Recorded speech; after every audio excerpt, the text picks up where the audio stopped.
Welcome back to Newstalgia, the show where we find out what happens when something old becomes something new. This week, we'll be revisiting the Telltale's Walking Dead series again to discuss the third episode of Season 1. When I first played episode 3 back when it came out, I had mixed feelings about it. It had a really slow build-up, even for a Telltale game. I feel like the first half really dragged on since you spent most of the time in the home camp. But once things picked up, they really picked up. Now, considering outcomes are different depending on your choices, a lot happened when I replayed 3.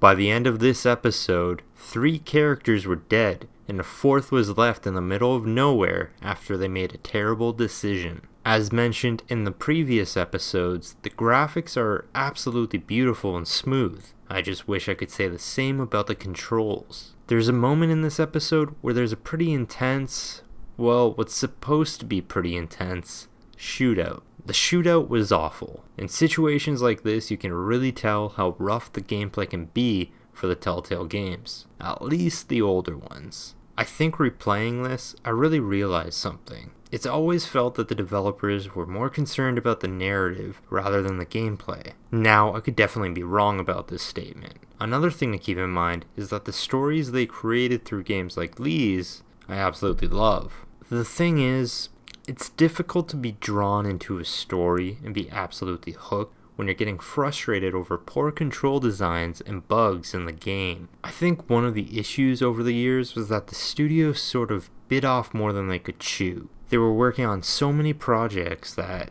instead of focusing on one and gradually updating how the games ran themselves to get better quality, they focused more on releasing more content and producing more in terms of quantity. Look, there are a lot of things that can be considered when reflecting on what happened to Telltale and what caused the company to come to a bitter end. But I think one factor to keep in mind was the franchises would have had a much better reputation and overall better designs if the teams had more time in between each series to update the game engine. Well, I hope you enjoyed me rambling. Again, episode 3 had a really strong back half to it and also had some pretty emotional moments. It's just it was also accompanied by some noticeably brutal controls. On that note, this has been Newstalgia.